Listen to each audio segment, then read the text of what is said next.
Hi, we're back with another episode of our NHS Wellness podcast. And again, I have Dr. Jack Myers. It's so exciting what he's going to talk about today.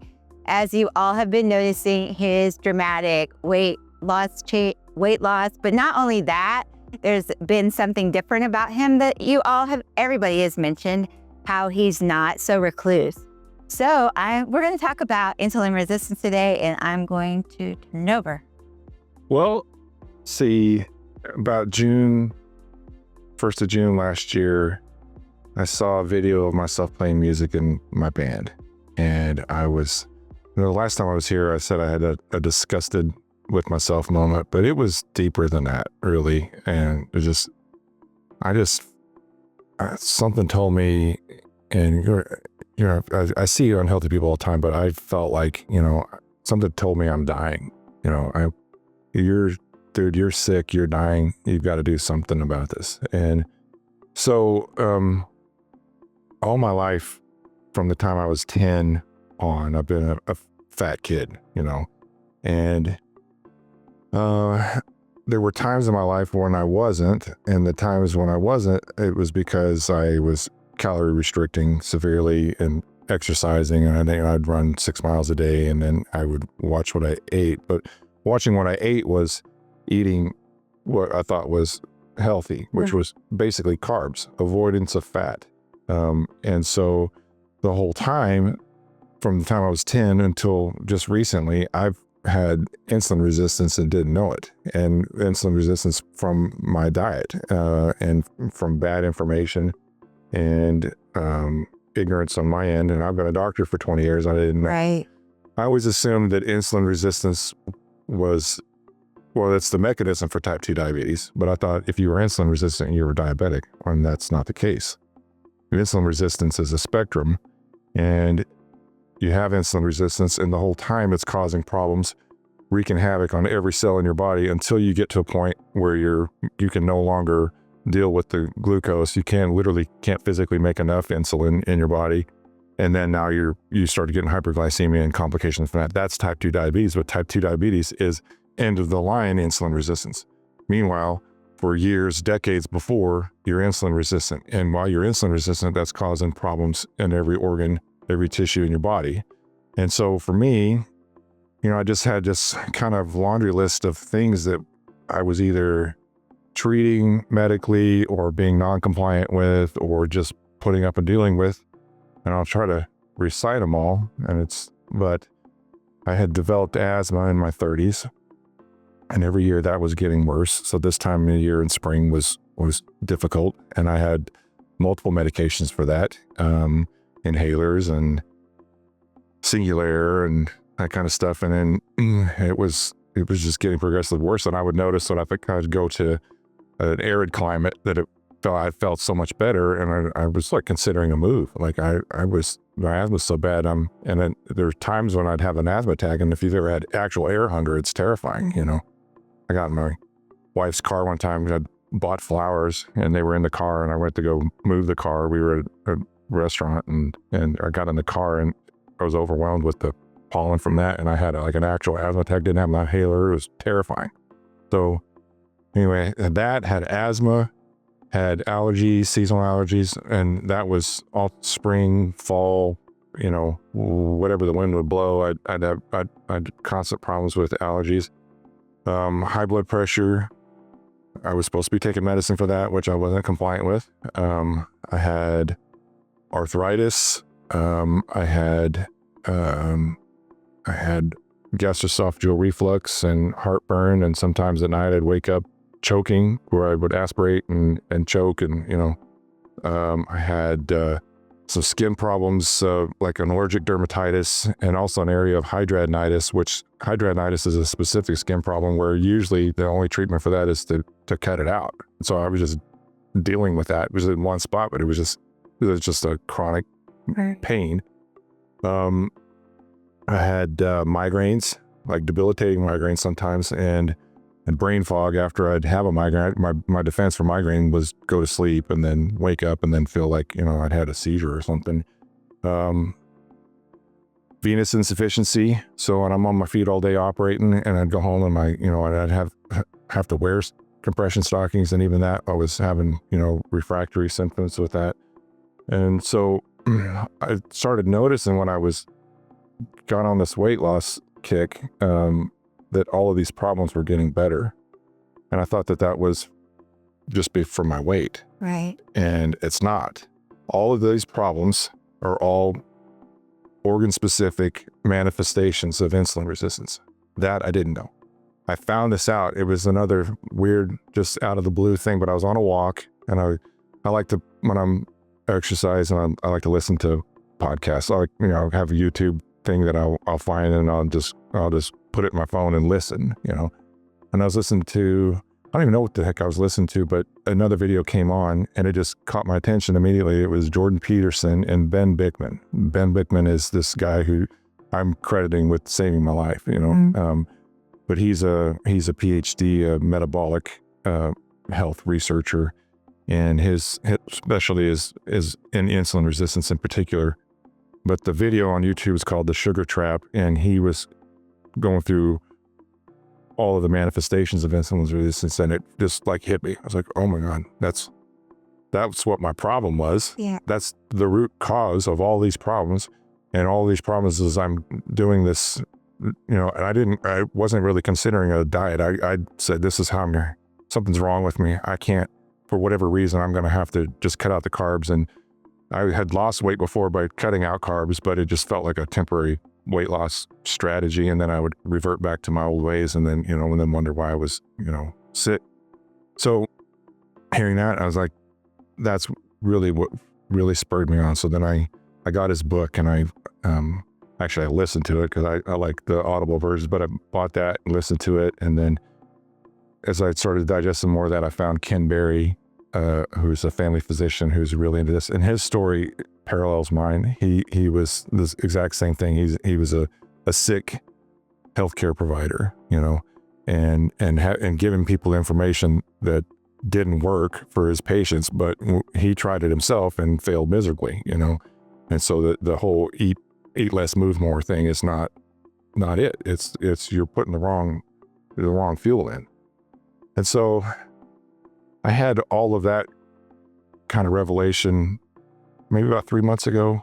So I don't know exactly when, but putting all that together, and it turned, not only is insulin resistance the root cause for all these problems that I had, but they really are the underlying cause of the things that are killing us. So heart attack, stroke, cancer, dementia. Now, excluding smoking and stuff, but I'm about, colon cancer, breast cancer, prostate cancer. These things are all tied to insulin resistance and there's a lot of people who are researching that cancer is kind of more of a metabolic problem. Cancer survives on glucose. It sure does. So anyway, these top causes of death are all insulin resistance, end of the line insulin resistance. And so I just, another bolt hit me that I've just suffered from this my entire life for 38 years. And I don't how it came to me, but it did. And I felt that's so important that I have to get the message out. So I've been very, very vocal about it, which is not my nature. No, but I don't stand on the street corner and, right. I feel like it when I go to the grocery store. I went to Walmart and I want to vomit because I was just you just see aisles and aisles just as far as I can see of stuff that's killing everybody, and everybody walking by with grocery carts full of stuff that's killing them. And I'm just, and so that part's been hard for me is the knowing this, and everyone around me doesn't. It's it feels like a zombie apocalypse almost, but the hardest part is being in healthcare and realizing that everybody in here that the patients are dying of it, but everybody taking care of them is also dying of it. I mean, for me, insulin resistance is a terminal illness. It's just a slow moving one. Right. But it's a terminal illness and you're dying of it. It's just a matter of time before you're no longer caring for them, but you're going to be cared for, and you're going to be in here dying of one of these top causes of death. And it's totally preventable, totally reversible. You just have to understand what you're supposed to eat, and the stuff that you're supposed to eat is not what they tell us to eat. Right. Oh, What about those that think the things that they're supposed to eat are so costly? I can't afford to eat that way. well, that's the wrong way of looking at it from several different ways. Okay, first of all, you don't have to buy grass-fed, grass-finished, Kobe beef or whatever. You could live perfectly healthy, in my estimation, on Spam or hot dogs or bologna. If you want to look at the ingredients and you'd like to buy something that doesn't have a lot of filler, or definitely avoid anything with sugar in it and stuff. Right. But all of that meat, even though, it's, we consider it garbage, it's not the stuff that they make steaks and stuff out of, but that's all visceral meat, visceral fat, and it's, from nose to tail of the animal. And they throw in some spices and package it up. And first of all, it tastes good. Second of all, it's very healthy, way healthier for you than the hard, healthy, stuff, margarine and, Right. But there's nothing wrong with that. So you could do this, what I'm doing, on the cheap if you really wanted to. Right. Right. And the other thing is, all right, you're looking at food the wrong way. For me, food is my medicine. Right. So what are you spending on prescriptions? What are you spending on doctor's visits? What are you spending for catastrophic complications of your health? Because you're going to have them. If you have insulin resistance, you are headed down the road of all of these problems for which you're going to take medicine for your life until your health span goes down here and then finally meets your lifespan. But, cancer is expensive. Heart attacks are expensive. Dementia is expensive. So, what would that cost? The other thing is I just look at it like, all right, I could eat, well, I'll give a shout out to my favorite place to eat, Above Par Barbecue. I love that place. Just love them. And I go there, they're open Wednesday through Saturday, and I eat there 3 times a week probably. Because it's just convenient. It's a convenience thing for me because my main meal is around lunchtime. And so I'll go there and I get 3 meats. I get brisket, bologna, sausage, and then they have deviled eggs for a side and coleslaw.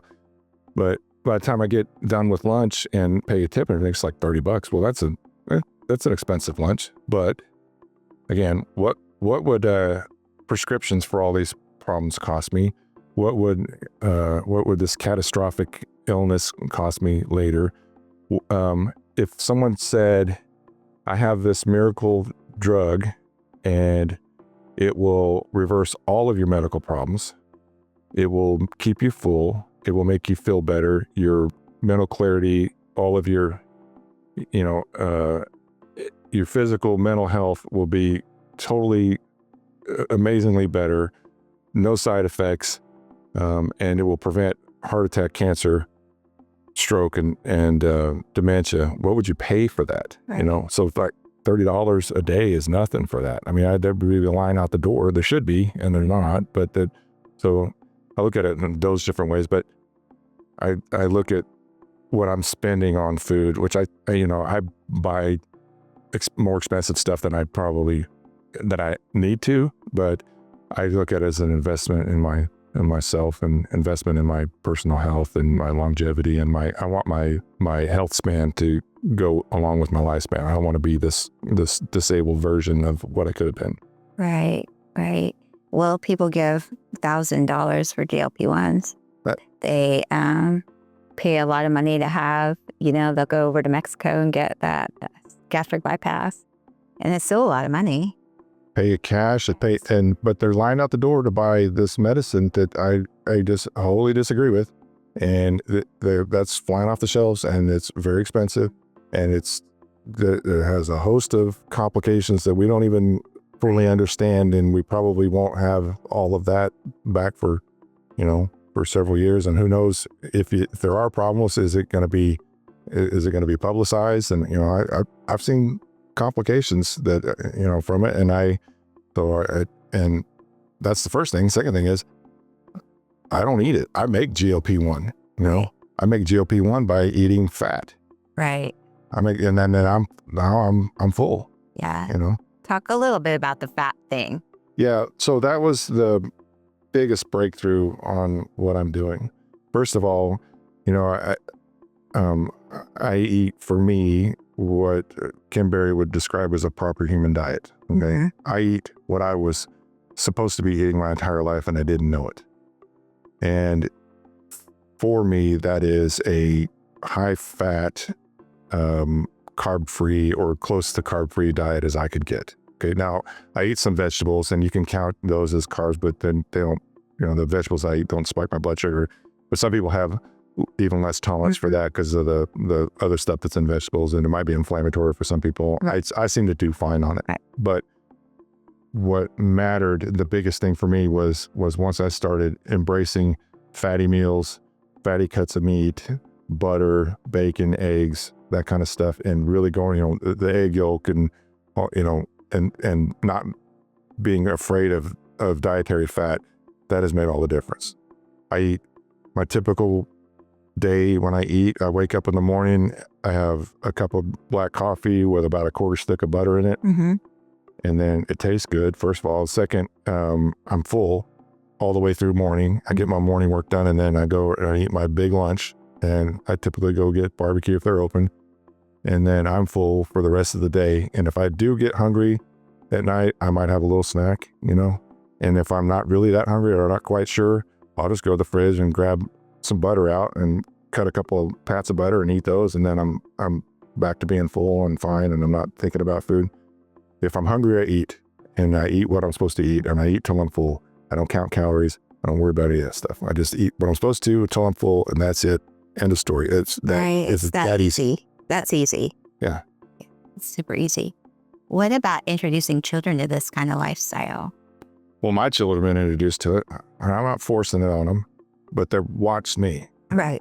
They've watched their dad suffer from all of this stuff, and have watched me be an irritable, grumpy, stressed out, you know, maxed out surgeon, to somebody who now has way more resilience. Just, I can't even describe the stuff that just kind of rolls off me now, where before it was, you know, I was hard to deal with. But they see me, you know, become much healthier, and I tell them what I'm doing, but I don't force it on them.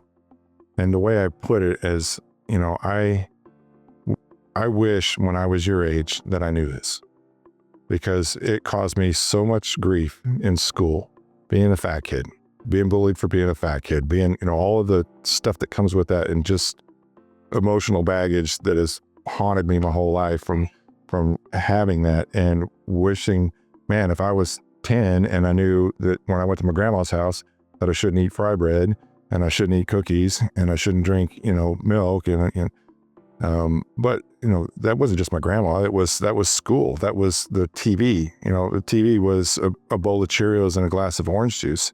That's a part of a healthy breakfast, and breakfast is the most important meal of the day. And then go to school, and in school you could get a sleeve of donuts and chocolate milk for breakfast. That was breakfast, you know.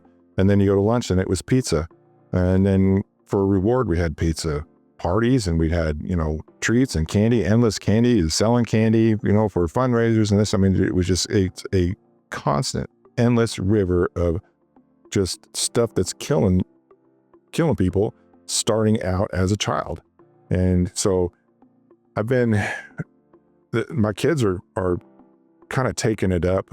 They see that how better I feel. I'm sure that, you know, what my two oldest are really fit, just kind of naturally. My two younger ones are watching, and it seems like they're incorporating that. And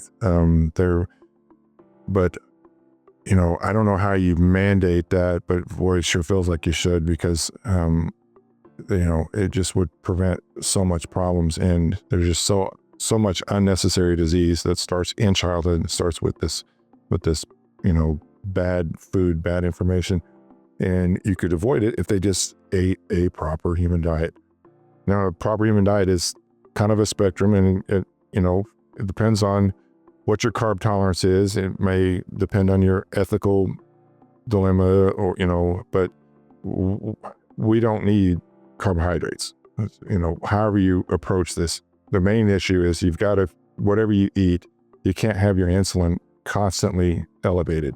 and you can't have inflammation constantly elevated. So you got to get your inflammation down and your inflammation down, or your insulin down and inflammation down. Yes. And however you approach that, be it fasting, be it some, if you do some kind of vegetarian thing, or I don't know. I'm not saying eat barbecue like me, but I am saying get whatever you do, don't spike your insulin and keep inflammation down. And that's what you're supposed to eat. Right. But that should be your entire life, not starting at 47 when you're sick and fat and dying. Right. It should have started in your This is how I should have been eating my entire life.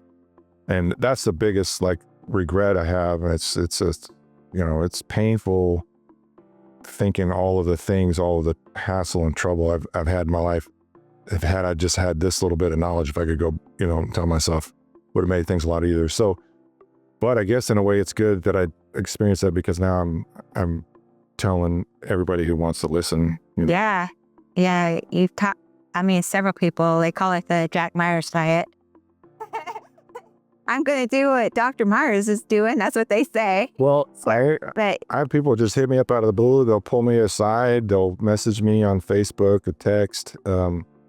Just total strangers even. Mm-hmm. And I tell them all the same thing. What's going on and how I'm doing it, but the understanding insulin resistance. And I tell them, a couple of guys to look at is Ben Bickman and Ken Berry.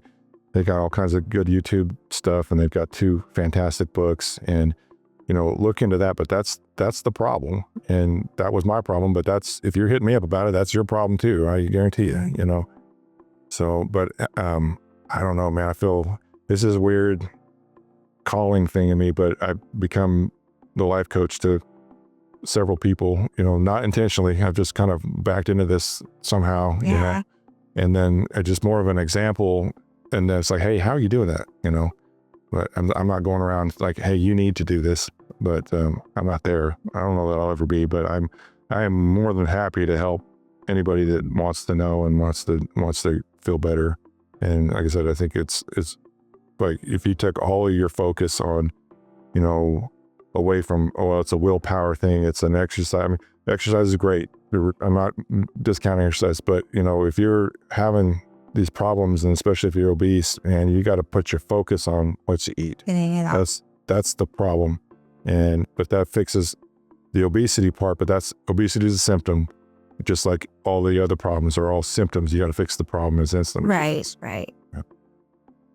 And you have proof that it's helped you. Oh yeah. So I did not get labs when I started because I had my head in the sand, I knew enough, but I did get labs a couple weeks ago, and my total cholesterol was 189, which is fantastic. My triglycerides were 63, which is fantastic. My HDL was 61, which is like super awesome, fantastic. My hemoglobin A1C was 5.3. So I'm not diabetic. And if you look at my lab, everything looks stellar except for my fasting insulin level. So my fasting glucose was 98 and my fasting insulin level was 12.3. And those are normal if you look at the lab, but it's not. And what you need to be doing, and I don't know why, but we don't check this on people. But again, insulin resistance is the problem, and you have insulin resistance this whole time until it reaches diabetes. We need to be fixing it over here, okay? You can determine on a laboratory insulin resistance by something called the HOMA-IR, the homeostatic model assessment of insulin resistance. And for this lab and for most American labs, the calculation is you multiply your fasting glucose times your fasting insulin level. So you have them draw with your labs a fasting insulin level. You take those 2 numbers, multiply them, divide that by 405, and it gives you a number. And if you're 1 or less, then you're insulin sensitive. Consider yourself insulin sensitive. You're good. If you're 2 or above, then you can definitely consider yourself insulin resistant. I'm 3. So I'm still pretty significantly insulin resistant. And my goal is to get that down to back to healthy. And it's probably going to take a while because I've been sick for 38 years. So, but we are, it was an ordeal just to get a fasting insulin. It's not a thing that we check. Right. We need to be checking fasting insulins on everybody as part of your routine physical exam and calculating that HOMA-IR score and finding this problem and then eradicating it. Is that something you're going to start doing with your surgery patients? Well, I definitely, there's a lot of what I do is acute management of end of the line insulin resistance, that requires a surgical procedure, unfortunately. But I have, especially when people have like metabolic syndrome, fatty liver, that kind of stuff, I'm going to do gallbladder surgery. I have to talk about that with them. I do offer that, and I explain where I'm coming from with it and give them the spiel, and then and I refer them to the American Diabetes Society for information on that. That's a wonderful organization. Ben Bickman and Ken Berry are on the board of that, and they're kind of a parallel to the American Diabetes Association, but the American Diabetes Society. I'll give them that resource. There's a resource on there for patient information for insulin resistance. Also, there's like fantastic like dietary strategies, different ways to attack it, but just really nuts and bolts understanding for laymen of what the problem is with insulin resistance, and then how to manage that with proper diet and not with medications that many of the medications treating diabetes actually make the insulin resistant worse. Think about, all right, we have insulin resistance to the point of diabetes. So what do? We give them insulin. Well, okay, well, the sugar gets improved, but the insulin resistance is way worse. It's nonsensical. So anyway, I do offer that. It's not with every problem, but when it's clearly that's the issue, that why we're here, I bring that up. And then the other thing that I'm doing is I'm offering to see people, not for surgery consultations, but people who want to talk about, do they have insulin resistance? I'll just see them for that. I'm not writing prescriptions. I'm not their primary care doctor, but we do baseline labs, and we do baseline measurements, and we make sure that their cancer screenings are up to date and that kind of stuff. But we and like measurements that I really care about is a waist to height ratio, and you take you measure your abdominal girth right in the place you don't want to measure it. Like the widest part of that, measure that accurately, and divide that by your accurate height, and that gives your ratio. And if you're 0.5 or below, you're ideal, and if you're above, you're not. And if you're 0.63 or above, then you're obese. There's a table for it, but that's the best thing. And what you're looking at is visceral adiposity. So I was so ecstatic that I measured, and I'm no longer 0.63 or above. That's awesome. I'm not going to say what I am. I'm still fat. All right, but I'm no longer obese. So That's awesome. I've cured myself of obesity on top of all of my other stuff, and I'm headed the right way. One of these days, I'll no longer be fat and sassy. I'll be lean and mean. So, but that's. So they can just call up and talk to you, or call and make an appointment to see you. I don't know what my capacity is going to be for that, but I'm so, I believe so strongly in this that I'm going to, whatever I have to do to help. But I also think that this could also be taken up by other providers, if they just knew. Like my problem, I didn't know, and I was the poster child for what's wrong in healthcare. Is I'm a sick and dying of insulin resistance guy, taking, and telling people to eat less and move more, Right. And when I tried that, I failed every time, and then I'd bounce back worse. So it wasn't until I started eating what I'm supposed to eat. I'm a diesel. Put diesel in the motor, it runs right. You put gas in the motor, it blows up and breaks down, and so it's just that simple. Put the right fuel in it, and everything works right. Mm-hmm. What are they supposed to ask for? Just, you could say insulin resistance consult. That'd be probably what I recommend. So. And what days? You're not. I'm in on Tuesday and Wednesday mornings. We'll talk about insulin resistance, and I'll give information about how to proceed, and then what works for me. I'm not saying it's going to work for you, but these are. The main thing is you've got to get your insulin down. You got to get your inflammation down, however you approach that. And here's who to watch, here to read, that kind of stuff. What are you looking for in the EKG just to make sure they're... I want to make sure there's nothing obvious. you know. And so if we see that, you know, if the EKG is abnormal, then maybe they need to go see a cardiologist. Okay. Right. Or if they have significant risk factors, maybe they need to go get some functional testing like a stress treadmill, okay, or a thallium or something like that. But, you know, anything, I'm just trying to weed out anything that's obviously wrong so that, you know, we cover all bases there. Can focus on the insulin resistance. All right. But somebody might be like so sick they need a stent or something like that, and I don't want to miss that. Right. Okay. That makes sense. So you guys heard it. You could call the surgery clinic and ask for Dr. Myers that you want to be tested for insulin resistance and a consult for it, actually. And he's there Tuesday morning and Wednesday morning. I suggest if you're a healthcare provider, you don't walk over there, you run over there and start getting your life on track. I would agree.